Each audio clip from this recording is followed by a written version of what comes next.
ጋዜጠኛ ዮናስ ከበደ የማታውቋቸው ነገሮች።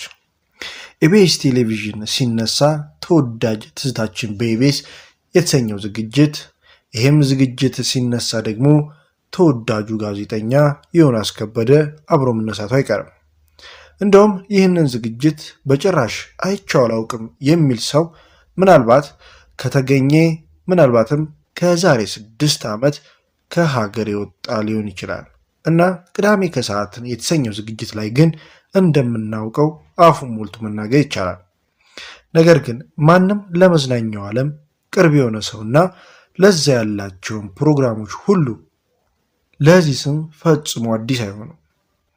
በጥረታቸው ከሚወዱት ቦታ ላይ የተገኙ አሊያም ከመምህርነት ተነስተው ተወዳጅ የቴሌቪዥን ጣቢያ ላይ ከነገሱ፣ እሱም አልሆን ካለ ቅዳሜ በቤታቸውን ዘግተው የሚያሳልፉ ሰዎች ከሚጠሩት ስሞች መሃል ይህ ስም አለ፣ ጋዜጠኛ ዮሐንስ ከበደ። ታዲያ በዛሬው ቪዲዮአችን በብዙ ፈተና ውስጥ አልፎ ለብዙዎች አርአያ ለመሆን ስለበቃው ጋዜጠኛ ዮሐንስ ከበደ በጭራሽ የማታውቋቸው ጉዳዮችን የምናስቃኛችሁ ይሆናል። ሰላም ጤና ይስጥልን ውድ የቻናላችን ቤተሰቦች እንደምን አላችሁ? ዛሬም እንደተለመደው በአዲስ ዝግጅት ተመልሰን መጥተናል። በዛሬው ዝግጅታችን ስለ ጋዜጠኛ ዮናስ ከበደ የማታውቋቸውን አዳዲስ መረጃዎች ይዘን መጥተናል። እስከ ዝግጅታችን ፍጻሜ አብራችሁ እንድትቆዩ ግብዣችን ነው። መምህርነት በየትኛውም ዓለም ፈጽሞ የማይናቅ እንዲሁም እጅግ የሚወደድ መሆኑ ይታወቃል። ነገር ግን ታዲያ ጋዜጠኛ ዮናስና መምህርነት ደግሞ ምን አገናኛቸው ብላችሁ ትጠይቁኝ ይሆናል። በመዲናይቱ ተወልዶ ያደገው ተወዳጁ ጋዜጠኛ ዮናስ ከበደ በቋንቋና ስነ ጽሑፍ ዘርፍ ከአዲስ አበባ ዩኒቨርሲቲ የባችለር ዲግሪና ማስተርስ ዲግሪውን ደግሞ በጋዜጠኝነት እንደሰራ ግለ ታሪኩን ስናገላብጥ ያገኘነው መረጃ ይናገራል።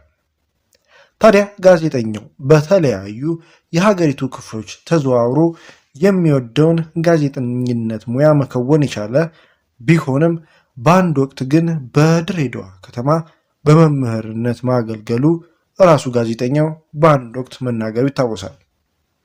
እንደሚታወቀው ከድሬዳዋ መምህርነት ተነስቶ እስከ ኢትዮጵያ ቴሌቪዥን እሁድ መዝናኛ ድረስ ይነገሩ የሚችሉ ታሪኮችን በመስራት አስደናቂ የስኬት ጉዞ ማለፍ በመቻሉ ብዙዎቻችን ያስደንቀናል።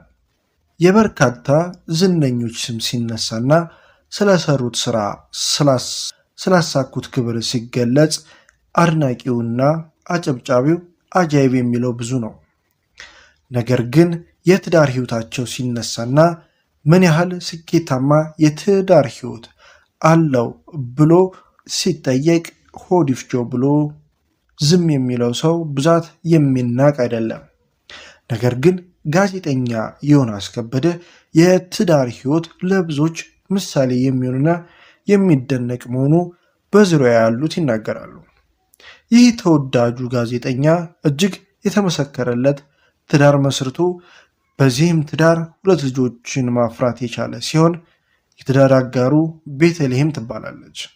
በቅጽል ስሟም ኪኪ በመባል የምትታወቀው የጋዜጠኛ ዮናስ የትዳር አጋር በጋዜጠኝነት ሙያ ላይ በተለይም በኤዲቲንግና ጽሑፍ ዝግጅት ላይ ዘወትር የምታግዘው ጋዜጠኛ ዮናስ ተናግሯል። ትዳራቸው ከዚህ በላይ እንዲባረክ እኛም ተመኘንለት።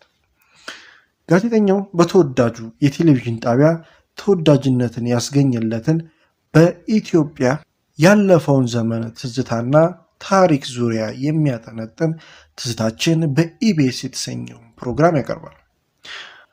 በመዲናይቱ ተወልዶ ያደገው ጋዜጠኛው በቋንቋና በስነ ጽሑፍ ዘርፍ ከአዲስ አበባ ዩኒቨርሲቲ የባችለር ዲግሪና በማስተርስ ዲግሪ ደግሞ በጋዜጠኝነት እንደሰራም ግለ ታሪኩ ያስረዳል። በተለያዩ የሀገሪቱ ክፍሎች ተዘዋውሮ የሚወደውን የጋዜጠኝነት ሙያ መከወን እንደቻለ ከላይ በሰፊው የገለጽንላችሁ ጋዜጠኛው በድሬዳዋ ከመምህርነት አንስቶ የኢትዮጵያ ቴሌቪዥን እንዲሁም እሁድን በኢቢኤስ መዝናኛ ድረስ ነገሩ የማይችሉ ታሪኮችን መስራቱን ገልጸንላቸዋል። ይህን ሁሉ ልምድ ይዞ ያንን የመሰለ ፕሮግራም በኢቢኤስ ቴሌቪዥን ላይ አስደንቆ ሲያቀርብ ስንት ይከፈለው ይሆን ብላችሁ አስባችሁ ታውቁ ይሆናል። ጋዜጠኛው በተወዳጁ የቴሌቪዥን ድርጅት ኢቢኤስም ተቀጥሮ በቅዳሜ ከሰዓት ትናንትና በትዝታችን በኢቢኤስ ቴሌቪዥን ተወዳጅ ዝግጅቶች ላይ በተለያየ አቀራረብ በጋዜጠኝነት ተቀጥሮ የሚሰራ ሲሆን ውድ ከሚከፈላቸው የኢቢኤስ ጋዜጠኞች መካከል አንድ እንደሆነ ያገኘነው መረጃ ያሳያል። ጋዜጠኛው በሳምንት 7,000 ማለትም በወር 28,000 የኢትዮጵያ ብር የሚከፈለው ሲሆን በዚህም በደንብ ከሚከፈላቸው ከሚባሉ ጋዜጠኞች መሃል አንድ ሊሆን የቻለ እንደሆነ ልናረጋግጥላችሁ ችለናል። በተወዳጁ ኢቢኤስ ቴሌቪዥን ላይ 300 ክፍሎችን ገደማ ትዝታችን በኢቢኤስ የተሰኘውን ዝግጅት የተላለፈ ሲሆን በዝግጅቱ ላይ በአማራ አቀራረብና ለዛ ባለው ንግግር ክህሎቱ ብዙዎቹ ጋዜጠኛ ዮናስ ከበደን ትዝታችን በኢቢኤስ ዝግጅት ጋዜጠኛ ዮሐንስ ጋር ሳይነጣጠሉ እንደሚመለከቷቸው ማድረግ ይቻላል። ተወዳጁ ጋዜጠኛ ዮናስ ከበደ ለብዙ ዓመታት በጋዜጠኝነት ሙያ ላይ መስራቱ አኳያ ተወዳጅ በኢቢኤስ ቴሌቪዥን በዚህ ያክል ልክ መወደዱ ላይገርመን ይችላል። ነገር ግን ጋዜጠኛው ገና ከኢትዮጵያ ቴሌቪዥን እሁድን መዝናኛ ዝግጅት አንስቶ የተለያዩ መዝናኛ ዝግጅቶችን ይዞ ለመቅረብ ቢሞክርም ትዝታችን በኢቢኤስ ሊወደድ ያልቻለው እንደ ጋዜጠኛው ንግግር በአንድ ምክንያት የተነሳ ነው። ተወዳጁ ጋዜጠኛ ዮሐንስ ከበደ ይናገራል። ትዝታችን በኢቢኤስ እንደ መዝናኛ ዝግጅት ከማይታይ ዝግጅት ተወዳጁ ጋዜጠኛ ዮናስ ከበደ ይናገራል። ትዝታችን በኢቢኤስ እንደ መዝናኛ ዝግጅት ከሚታይ ዝግጅትም በላይ ለእኔ እንደ ነፍስ ጥሪ ያለ ስሜት ይሰጠኛል። የምፈልገውን በመስራቴ የዚህን ያህል መወደዱና ከቴሌቪዥን መስኮት ሳይጠፋ መቆየቱ ያን ያህል አያስገርመኝም። ይልቁን ዝግጅቱ ለእይታ ያበቃው እኔ ያለው የገንዛ ዝግጅቴ የራሴ መታወቂያ ሲሆን ሰዎች ከስሜ ይልቅ የዝግጅቱን ስም ሲጠሩት ስሰማ እገረማለሁ ብሏል በአንድ ወቅት ጋዜጠኛው። ከላይ ስለ ሙያው፣ ስለ ትዳር ህይወቱ ብዙ ነገሮች የዘረዘርንላችሁ ጋዜጠኛ ዮናስ ከበደ የተወለደው በመዲናይቱ አዲስ አበባ ውስጥ ነው።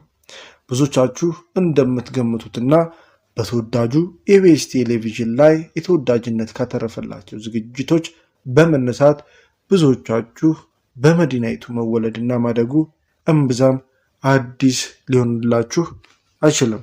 ሰላም ጤና ይስጥልን ውድ የቻናላችን ቤተሰቦች እንደምን አላችሁ? ለዛሬ ያዝንላችሁ ዝግጅት ይህን ይመስል ነበር። እስከ ዝግጅታችን ፍጻሜ አብራችሁን ስለቆያችሁ ምስጋናችን ከልብ ነው። ለቻናላችን አዲስ የሆናችሁ ካላችሁ ሰብስክራይብ በማድረግ ቤተሰብ ይሁኑ። እንዲሁም አዳዲስ ቪዲዮዎችና መረጃዎች ስንለቅ እንዲደርሳችሁ የደወል በተኗን መጫን እንዳይዘነጉ። ቪዲዮ ከተመቻችሁ ላይክ ማድረጉ እንዳይረሱ። ሀሳብ አስተያየት ካላችሁም ደግሞ ኮሜንት ላይ ያስቀምጡልን።